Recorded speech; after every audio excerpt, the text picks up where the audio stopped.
to your left where I should be. Always. Okay. First, I'm joined by Senators Durbin, Hirono, and Padilla. And first, after watching Judge Jackson before the Senate Judiciary Committee, my respect, my admiration for her has never been higher. There's not a shred of doubt in my mind that she merits confirmation to the United States Supreme Court. It's worth repeating the 3 B's over and over again that I've used to describe her. Brilliant, beloved, and belongs. She belongs on the court. Because those words are undoubtedly true as applied to Judge Jackson. It's obvious why she's earned the support of everyone, from law enforcement to conservative judges to scores of peers. At the hearing, she displayed one of her greatest strengths, her grace and poise, even during moments when a handful of Republicans asked intentionally misleading questions even their fellow Republicans found uncomfortable. In fact, their nasty questions, I think, actually helped her because it showed another dimension of this multifaceted, multi-talented woman. We're moving forward.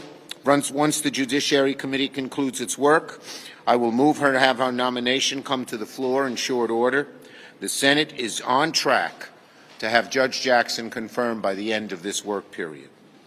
While Judge Jackson is the highest profile judicial nominee so far, I want to highlight that Senate Democrats have confirmed a record number of President Biden's historically diverse and well-qualified judicial nominees. Of the 56 Senate-confirmed federal judges, 3/4 have been women and 2/3 have been people of color. These judges are diverse in their professional backgrounds and life experiences, as well as coming from a wide demographic. In fact, President Biden has nominated more public defenders, more civil rights attorneys, more nonprofit lawyers to the federal bench during his first year in office, if you add those 3 up, than any other president in history. Senate Democrats are proud of this record, and we're going to keep it going. We have judges being reported out of committee today. When did this 6? Monday. And there'll be a bunch more, and this is one of the most important things we can do. These are lifetime appointments that are going to have a tremendous effect on the country and on people's lives for decades to come.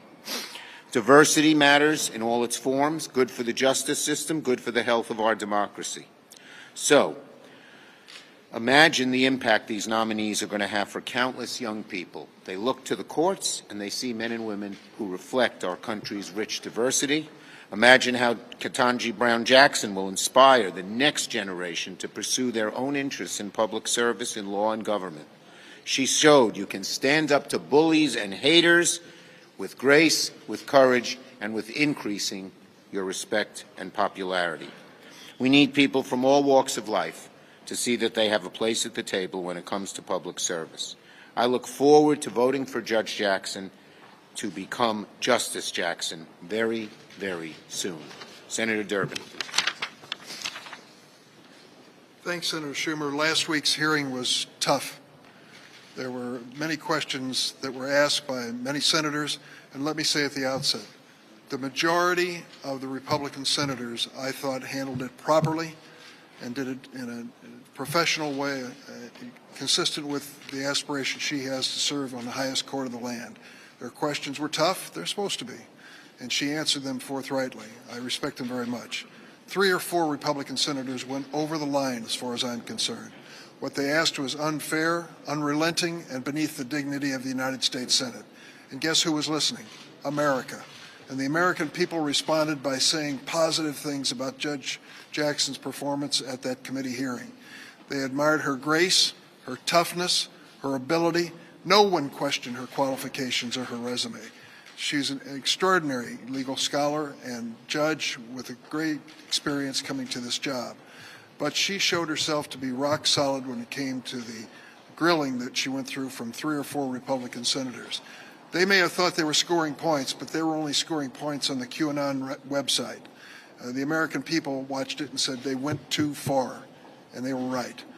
I sincerely hope that we have Republican support for her nomination. I'm reaching out quietly to Republican senators and asking them to join us and make this a bipartisan, historic event. There are those within the Republican Party I know from speaking to them who understand the historic significance of this nomination and want to make sure that Mr. Lincoln's party, the grand old party, is on board, being at least some of them supporting her nomination. I think that can happen. We're going to continue to work toward that end. And finally, let me say that this was an extraordinary selection by President Biden. It's not the first where he has given us diversity and talent, extremely well-qualified individuals who are aspiring to lead our judiciary. This is a legacy of the Biden administration which we are working to solidify, and Judge Jackson is the best of the best. Thank you. Senator Hirono. Thank you.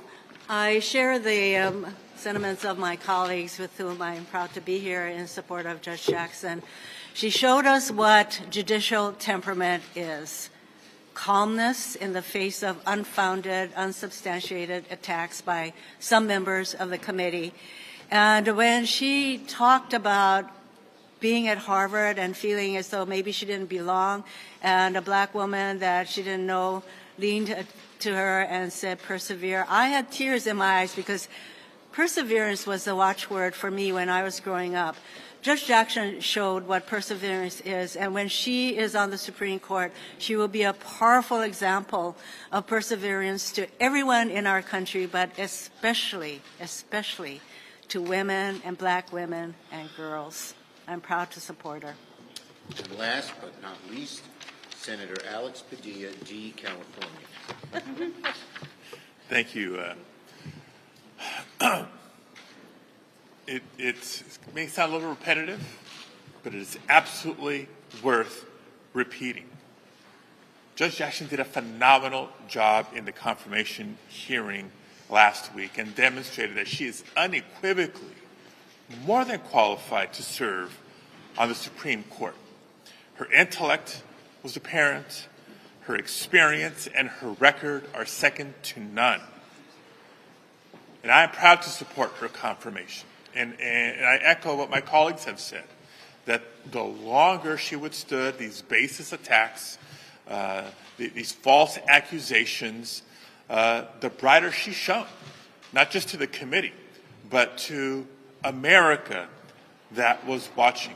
She brings tremendous credentials to the position, and I give her extra credit, right? If we're teachers, I give her extra credit for the diversity her presence will add on the Supreme Court and the unique perspectives, yes, as a black woman, as a working mother, which we talked about in committee, and as the first former public defender, because as we discussed during the hearing, the right to counsel, the right to defense is important in our judicial system, important for our democracy.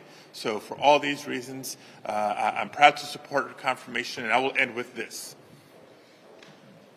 If after reviewing Judge Jackson's record and credentials, not a single Republican can bring themselves to vote for her, it would be a sad day for the nation because of the message it sends. If Republicans are genuine in suggesting that we need to also work towards restoring faith and confidence in the judiciary, including the highest court in the land, there is no reason they shouldn't be supportive. Judge Jackson has earned bipartisan support from the United States Senate. Thank you. Thank you, Senator D. California. Go ahead, Manu. Given that you have the power to set the schedule and how important it is to send a message to Russia, why not file cloture this week on the Russia trade bill to overcome Rand Paul's objection and get this bill passed? Senator Cardin and Senator Paul are negotiating right now to see if they can come up with a compromise. Why not file cloture? Next. Now, we talked last week about this COVID money here. If you're going to have Jackson's nomination on the floor and get that done at the end of this work period at the end of next week, that sounds like this COVID deal, with even if there is a deal, is it going to be on the calendar until late April? Is that going to be a problem? And will that meet the deadline if they're going to approve the Look, the sooner we can do this, the better. Senator Romney and I met last night, and we are trying to come to an agreement. He was going to try to persuade his Republican colleagues that the agreement we've come for, which is fully paid for, that the agreement that the ideas we talked about, we didn't shake hands on an agreement, can get the support of 10 members of his caucus, and then if we can get a time agreement, we can move it rather quickly. That's our goal, because it can't wait. This is too important. We need the therapeutics. They're brilliant. They're great. But if we get, God forbid, another wave of COVID comes and we don't have those therapeutics, the vaccines, we need newer vaccines. We need vaccines to deal with the fourth booster that they've just approved today for people over 50. And we also need testing. If COVID comes upon us, again, another variant, and we are not prepared and it takes 2-3 months to get going, and by then the new variant has its tentacles deep in our society, woe is us. So this is very important. This should not be a partisan issue. This is about the future of America. Go ahead, Burgess. Where do things stand right now with Senator Manchin and another reconciliation? Look, there are ongoing discussions between Senator Manchin and many senators. It's a high priority on our caucus to try and move forward on reconciliation. It's going to be hard. We know that. We'll try to get as much done as we can that gets 50 votes. That's where we're at. There's a ways to go. There's a ways to go. Thank you. The Iranian foreign minister says that this country has demanded that the United States delist the Islamic Revolutionary Guard Corps from the list of terrorist organizations. Are you and other Democrats? Yeah, we haven't seen the proposals yet, so we're not commenting. Yes.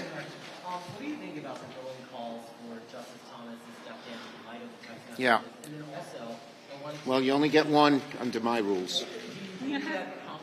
Then I get to pick which one I want. Go ahead. do you think that Congress should implement a stronger code of ethics for the Supreme Court? Okay, well, first I do think he should recuse himself. The information we know right now raises serious questions about how close Justice Thomas and his wife were to the planning and execution of the insurrection. And yes, I believe I'll answer both your questions. You were very clever. I think there should be some kind of code of ethics for Supreme Court justices. Last one. Well, specifically looking into the rulings that we've already played a part in regarding the Nara files, do you think that there needs to be an investigation into this? Well, the January 6th committee is investigating and doing a good job, and I think they will turn over every stone, and we await to see the outcome. But there's enough evidence already, I believe, that he should recuse himself. Thank you, everybody. Thank you. What about marijuana legislation? Is that the only question?